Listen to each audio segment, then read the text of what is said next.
نحمده ونستعينه ونستغفره ونعوذ بالله من شرور انفسنا ومن سيئات اعمالنا من يهده الله فلا مضل له ومن يضلل فلا هادي له واشهد ان لا اله الا الله وحده لا شريك له واشهد ان محمدا عبده ورسوله اما بعد فان خير الحديث كتاب الله وخير الحديث حديث محمد صلى الله عليه وسلم وشر الامور محدثاتها وكل محدثه بدعه وكل بدعه ضلاله وكل ضلاله في النار. أعوذ بالله السميع العليم من الشيطان الرجيم من حمزه ونفخه ونفثه. بسم الله الرحمن الرحيم.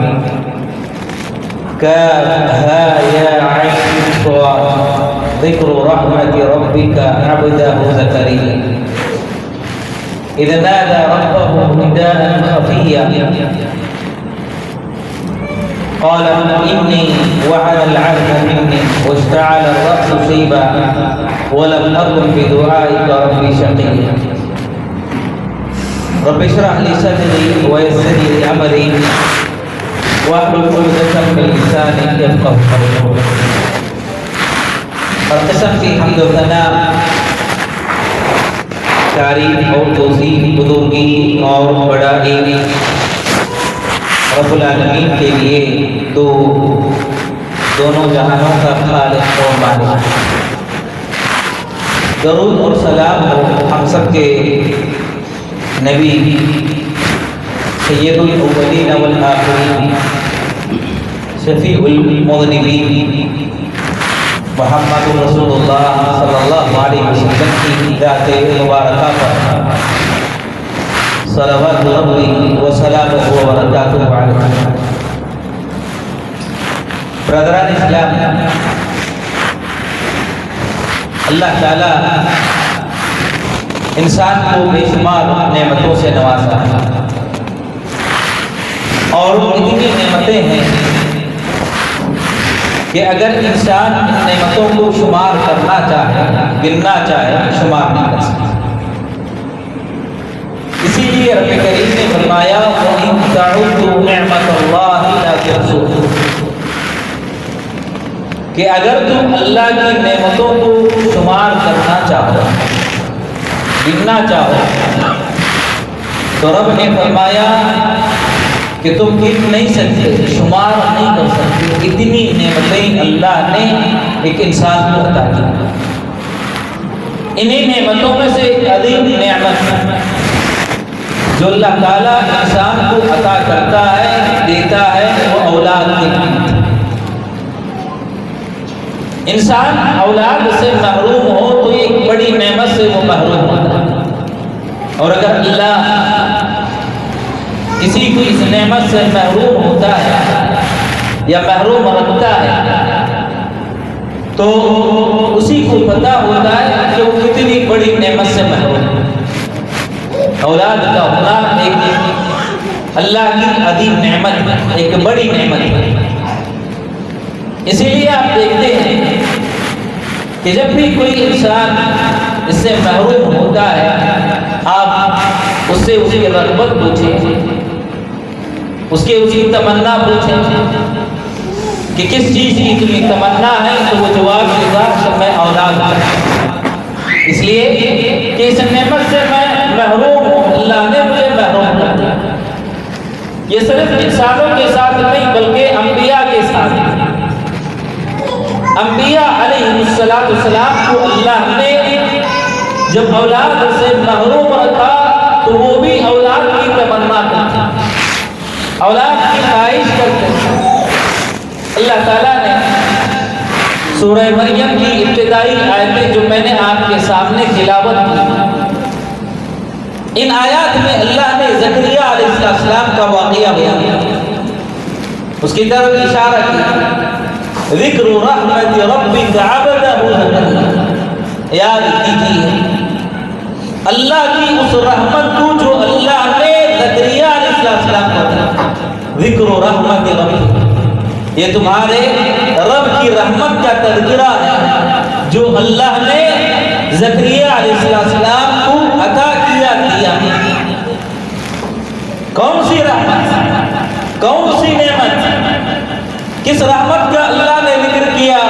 آگے اللہ تعالیٰ فرماتے ہیں اذ نادى ربه نداء خفيا، اللہ تعالیٰ کو یاد کیا، اللہ کو پکارا آہستہ سے، کسی کو نہ بتاتے ہوئے، کسی سے اظہار نہ کرتے ہوئے، اذ نادى ربه، جب انہوں نے اپنے رب کو پکارا، نداء خفيا، آہستہ سے۔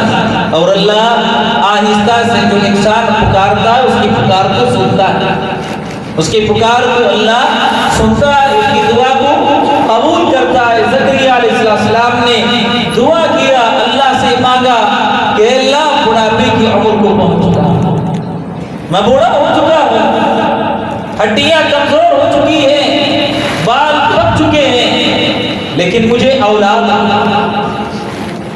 کی تمنا ہے۔ کیوں کیا اولاد کی تمنا؟ دنیا کے لیے، دنیا میں اپنا وارث بنانے کے لیے، جو جائیداد انہوں نے چھوڑا ہے اس کی حفاظت کرنے کے لیے۔ زکریا علیہ السلام اولاد کی تمنا کرتے، اولاد مانگتے۔ اللہ تعالیٰ نے اسی آیت میں اس کا تذکرہ کیا کہ کیوں زکریا علیہ السلام نے اولاد اللہ سے مانگا، اولاد طلب کی۔ اس کا تذکرہ کرتے ہوئے زکریا علیہ السلام کے بارے میں رب کریم نے فرمایا کہ زکریا علیہ السلام نے کہا کہ اللہ میں بوڑھا ہو چکا ہوں، ہڈیاں کمزور ہو چکی ہیں اور بال پک چکے ہیں، اولاد کی تمنا ہے، تو مجھے ایک وارث عطا کر، ایک وارث دے۔ کیوں؟ رب کریم نے فرمایا کیونکہ جو میرے رشتہ دار ہیں، جو میرے اقربا ہیں، مجھے ان سے توقع نہیں کہ کما حقہ وہ تیری عبادت کر سکتے، تیری عبادت جیسے کرنی ہے ویسے وہ کر سکیں گے، مجھے اس کی توقع نہیں۔ اس لیے تو اللہ مجھے اولاد عطا کر، مجھے بیٹا عطا کر، یرثنی ویرث من آل یعقوب، اے اللہ جو بیٹا تو مجھے عطا کرنا اس کو میرا وارث بنا۔ وہ نبی تھے، وہ رسول تھے، انہوں نے اللہ سے مانگا کہ اللہ اس کو بھی نبی بنانا، اس کو بھی نبی بنانا، اس کو بھی صالح بنانا، اس کو بھی نیک بنانا۔ انسان بسا اوقات اولاد کو مانگ لیتا ہے، لیکن اولاد مانگتے ہوئے جو زکریا علیہ السلام نے اللہ سے مانگا تھا، اللہ سے طلب کیا تھا، اس کو نظر انداز کر دیتا ہے کہ اولاد ہو تو نیک ہو، اولاد ہو تو صالح ہو، ورنہ ناخرف اولاد انسان کی ہو جائے تو اس سے بڑھ کر اس کے لیے عذاب اور کوئی نہیں ہو سکتا۔ تو زکریا علیہ السلام نے اپنے لیے اولاد مانگی، اولاد طلب کی۔ کیسی اولاد مانگی، کیسی اولاد طلب کی؟ یرثنی ویرث من آل یعقوب، اے اللہ اس کو تو میرا وارث بنانا، میں نبی ہوں تو اس کو نبی بنانا، آل یعقوب انبیاء تھے تو ان کا وارث بنانا۔ وجعلہ ربی رضیا، اے اللہ ایسی اولاد بنانا، عطا کرنا کہ اس کی عبادت سے تو راضی ہو جائے، تو خوش ہو جائے، تیری رضامندی اس کو حاصل ہو جائے۔ میرے محترم مسلمان دوستو، انسان کے لیے اس سے بڑھ کر سعادت کی بات کیا ہو سکتی ہے کہ وہ اپنی اولاد کو دیکھتا ہے تو اپنی اولاد کو آنکھوں کی ٹھنڈک سمجھتا ہے۔ کیوں؟ اس لیے کہ اولاد نیک ہوتی ہے، اولاد صالح ہوتی ہے، اولاد اچھی ہوتی ہے تو انسان کا دل خوش ہو جاتا ہے، اللہ کی طرف رجوع کرنے لگتا ہے، اللہ کا شکر ادا کرتا ہے۔ میرے محترم مسلمان دوستو، اللہ تعالیٰ کسی کو اولاد عطا کر دے یہ بڑی نعمت ہے، لیکن اس نعمت کی انسان کو قدر کرنی چاہیے۔ کیسے قدر کرے؟ اللہ سے دعا کرے کہ اللہ اولاد دے تو اس کی اولاد نیک ہو، اس کی اولاد صالح ہو، جب وہ مر جائے، دنیا سے رخصت ہو جائے تو اولاد اس کے حق میں دعا کرنے والی۔ اسی لیے نبی علیہ السلام نے فرمایا اذا مات الانسان انقطع عنه عمله الا من ثلاث، جب انسان مر جاتا ہے تو اعمال کا سلسلہ منقطع ہو جاتا ہے۔ ختم ہو جاتا ہے الا من ثلاث، سوائے 3 اعمال، 3 چیزوں، صدقہ جاریہ، صدقہ جاریہ، صدقہ جاریہ کا کوئی کام کر کے گیا۔ صدقہ جاریہ کیا ہے؟ ایسا عمل کہ اس کی زندگی کے بعد بھی لوگ اس عمل سے فائدہ اٹھاتے رہے۔ نبی علیہ السلام نے کچھ مثالیں بیان کی کہ کوئی آدمی مسجد میں مصحف وقف کر دے، صدقہ جاریہ۔ کوئی آدمی کسی بچے کی تعلیم کا انتظام کر دے، صدقہ جاریہ۔ کوئی آدمی اپنے زندگی میں کنویں کا انتظام کر دے جس سے لوگ پانی پیتے ہیں، فائدہ اٹھاتے ہیں، صدقہ جاریہ۔ کوئی آدمی کوئی درخت اگا دے، اس کی چھاؤں، اس کے پھل سے لوگ فائدہ اٹھاتے ہیں، صدقہ جاریہ۔ کوئی آدمی مسجد کی تعمیر کر دے، صدقہ جاریہ۔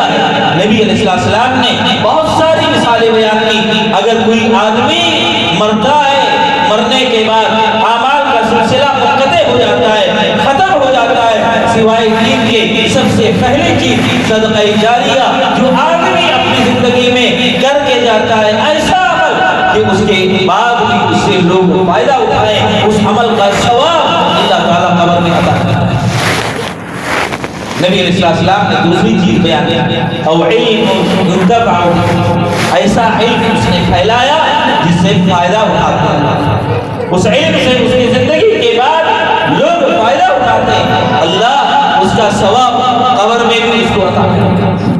او ولد صالح يدعو له، تیسرا عمل نبی علیہ السلام نے بیان کیا کہ ایسی اولاد اس نے چھوڑی، اس کے بعد اس کی مغفرت کی دعا کرتی ہے، اس کے لیے دعائیں خیر کرتی ہے۔ اللہ تعالیٰ اولاد کا ثواب ماں باپ کو قبر میں عطا کرے گا۔ صرف دعا کرنے، اولاد نماز پڑھتی ہے اس کا ثواب ملے گا، اولاد روزہ رکھتی ہے اس کا ثواب ملے گا، زکات دیتی ہے اس کا ثواب ملے گا، اولاد کی ہر نیکی کا ثواب ماں باپ کو قبر میں ملے گا۔ اور دعا کرتی ہے مغفرت کی، اللہ اس کی دعا کو قبول کر کے گناہوں کو معاف کر کے اس کے درجات کو قبر میں بلند کرے گا۔ یہ نیک اولاد ہونے کا انسان کو فائدہ ہے، صرف اولاد نہ مانگے اللہ تعالیٰ سے، بلکہ اللہ تعالیٰ سے نیک اولاد طلب کرے کہ اولاد ہو تو نیک ہو، صالح ہو، اس کے مرنے کے بعد اس کے لیے دعائیں مغفرت کرنے والی اولاد ہو۔ ایسی اولاد انسان اپنے لیے اللہ تعالیٰ سے مانگے، اللہ تعالیٰ سے طلب کرے۔ ابراہیم علیہ السلام جب دعا کیا تو اللہ تعالیٰ سے فرمایا، کہا رب هب لی من الصالحین، اے اللہ تو مجھے اولاد دے، لیکن جو اولاد تو عطا کرتا ہے وہ صالح نیک ہو، فرما بردار ہو۔ اور اللہ تعالیٰ نے دعا کو قبول کیا، ایسے فرما بردار اولاد عطا کیا کہ اسماعیل علیہ السلام سے ایک مرتبہ ابراہیم نے پوچھا کہ میں نے خواب دیکھا ہے، خواب میں تم کو ذبح کر رہا ہوں۔ کوئی انسان ذبح ہونے کے لیے تیار ہو سکتا ہے؟ قربان جائیے اس اولاد پر جو ماں باپ کی فرما بردار ہوتی ہے، جو اللہ کی فرما بردار ہوتی ہے۔ ابراہیم علیہ السلام نے کہا کہ میں نے خواب دیکھا ہے، اللہ کے راستے میں تمہیں ذبح کروں گا۔ انبیاء کا خواب سچا ہوتا ہے۔ کہا اسماعیل سے تمہاری کیا رائے ہے؟ انظر ماذا ترى، تم کیا کہتے ہو؟ اسماعیل نے فرمایا، کہا یا ابت افعل ما تؤمر، اے ابراہیم، اے ابا جان، اے میرے پیارے ابا جان، اللہ نے آپ کو جو حکم دیا آپ اس کو کر گزریے، میں صبر کرنے والوں میں سے صبر کرنے والا آپ کو ذکر۔ میرے دوستو یہ فرما برداری اللہ کا ہے، یہ فرما برداری والدین کی اولاد ہو تو اسماعیل جیسی اولاد ہو، اولاد ہو تو اسحاق جیسی اولاد ہو، اولاد ہو تو یحییٰ جیسی اولاد ہو، جو اللہ تعالیٰ نے ان انبیاء ان رسولوں کو عطا کیا۔ میرے محترم مسلمان، بسا اوقات انسان کو اولاد حاصل ہونے کے بعد ان کی تربیت کی کوئی فکر نہیں کرتا، تربیت کی طرف توجہ نہیں دیتا۔ یہ ماں باپ کی ذمہ داری ہوتی ہے کہ اپنی اولاد کی صحیح تربیت کریں، صحیح نشو و نما کریں، ان کے دینی تربیت کا خصوصی طور پر خیال رکھیں۔ رکھیں، دنیا کی ساری آسائشیں آپ حرام کرتے ہیں، لیکن بسا اوقات دین کی تربیت کی طرف توجہ نہیں ہوتی۔ سب سے بڑا نقصان کہ اولاد دین کی تربیت سے محروم ہے۔ اگر اولاد بگڑ جائے، یاد رکھے اللہ تعالیٰ کل قیامت کے دن اس کے بارے میں سوال پوچھے گا۔ نبی علیہ السلام نے فرمایا کلکم راع وکلکم مسئول عن رعیتہ، تم میں کا ہر آدمی ذمہ دار ہے، ہر آدمی ذمہ دار ہے، وکلکم مسئول عن رعیتہ، اور ہر ایک سے اللہ تعالیٰ اس کی ذمہ داری کے بارے میں قیامت کے دن سوال کرے گا، سوال کرے گا۔ اولاد کی تربیت میں کوتاہی کی اللہ سوال کرے گا، اللہ پوچھے گا، ہم اس کے ذمہ دار ہیں، اللہ نے ہم کو ذمہ دار بنایا۔ نبی علیہ السلام کی قول اس حدیث پر اگر انسان غور کر لے، کبھی اولاد کی تربیت میں کوتاہی نہیں کرے گا۔ حدیث کیا ہے؟ نبی علیہ السلام نے فرمایا، صحیح مسلم کی روایت، ما من عبد يسترعيه الله عز وجل ثم يموت يوم يموت وهو غاش لرعيته لم يجد راية۔ پیارے رسول صلی اللہ علیہ وسلم نے فرمایا، اللہ اپنے کسی بندے کو ذمہ دار بناتا ہے، ذمہ داری عطا کرتا ہے، اور وہ اس حال میں مرتا ہے، دنیا سے رخصت ہوتا ہے کہ اس نے اپنی ذمہ داری نہیں نبھائی، ذمہ داری ادا کرنے میں کوتاہی کی۔ اللہ نے ماں باپ کو اولاد کا ذمہ دار بنایا ہے، ماں باپ نے ذمہ داری ادا نہیں کی، ذمہ داری ادا کرنے میں کوتاہی کی، اور اسی کوتاہی میں اس کا انتقال دنیا سے رخصت ہو گیا، دنیا سے چلا گیا۔ نبی علیہ السلام نے فرمایا، لم یجد رائحۃ الجنہ، ایسا انسان جنت کی خوشبو بھی نہیں پائے گا، جنت کی خوشبو بھی نہیں پائے گا، جی جائے کہ وہ جنت میں داخل۔ جنت میں جانا تو دور کی بات ہے، جنت کی خوشبو بھی نہیں پائے گا۔ میرے محترم مسلمان، ہماری اولاد ان کے ذمہ دار، تربیت صحیح کی تو مرنے کے بعد انسان کو قبر میں ثواب ملتا، تربیت میں کوتاہی کی اور اسی حال میں اگر ہمارا انتقال ہوتا ہے تو یاد رکھیں جنت کی خوشبو بھی ہم نہیں پا سکتے، جنت کی خوشبو بھی حاصل نہیں کر سکتے۔ اسی لیے ائمہ سب سے زیادہ اولاد کی تربیت کا خیال کرتے ہیں، عقیدے کی باتیں سکھاتے ہیں، اللہ کی وحدانیت، توحید اور اتباع سنت کی انہیں ترغیب دیتے۔ پیارے رسول صلی اللہ علیہ وسلم کی تربیت میں ابو سلمہ تھے،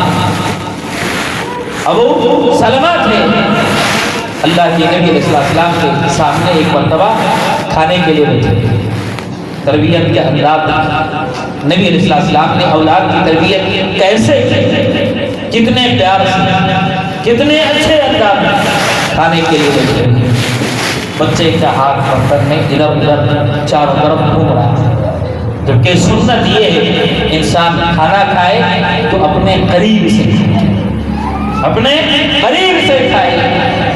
تو نبی علیہ السلام نے دیکھا کہ بچے کا ہاتھ ادھر ادھر برتن میں گھوم رہا ہے، نبی علیہ السلام نے فرمایا کہ بچے جب تم کھانے کے لیے بیٹھے، جب تم کھانا کھاؤ تو سب سے پہلے بسم اللہ کرو اور اپنے قریب سے کھاؤ، اپنے ہاتھ کو چاروں طرف نہ گھماؤ، اس لیے کہ درمیان میں برکت نازل ہوتی ہے، اترتی ہے، درمیان سے نہ کھاؤ، چاروں طرف سے نہ کھاؤ، کھانا اپنے قریب سے۔ نبی علیہ السلام نے پیار سے سمجھایا اور یہ بات ابو سلمہ کو زندگی بھر یاد رہی، نبی علیہ السلام کی سنت پر زندگی بھر عمل کرتے رہے۔ میرے محترم مسلمان دوستو، ابن عباس رضی اللہ تعالیٰ چھوٹے سے بچے 9 سال، نبی علیہ السلام کا انتقال ہوا تو ان کی عمر 9 سال تھی۔ اللہ کے نبی علیہ السلام نے فرمایا، یا غلام، اے بچے، انی اعلمک کلمات، چند باتیں، چند کلمات میں سکھاتا ہوں، انہیں یاد کر لو، اللہ تمہاری حفاظت کرے گا، انہیں یاد کر لو، اللہ تمہاری مدد کرے گا۔ کیا کلمات، کیا باتیں تھیں، یہ چھوٹے بڑے سب کو سیکھنے کی ضرورت ہے.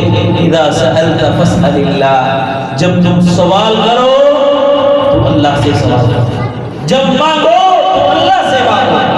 وَإِذَا اسْتَعَنْتَ فَاسْتَعِنْ بِاللَّهِ، جب کبھی مدد کی ضرورت پڑے تو اللہ سے مدد کرو. مانگنا ہے اللہ سے.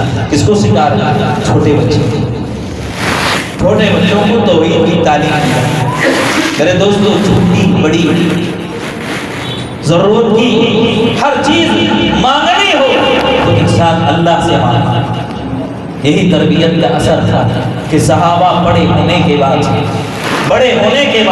جب بھی مانگنا ہوتا کسی انسان سے کوئی سوال کرتا، اگرچہ انسان سے اس کی قدرت کے، اگر کسی چیز میں قدرت رکھتا ہے، طاقت رکھتا ہے تو اس چیز کا مانگنا اس سے جائز ہے، لیکن صحابہ اس کا بھی سوال نہیں کرتے. وہ چیز بھی کسی اور سے نہیں مانگا کرتے تھے.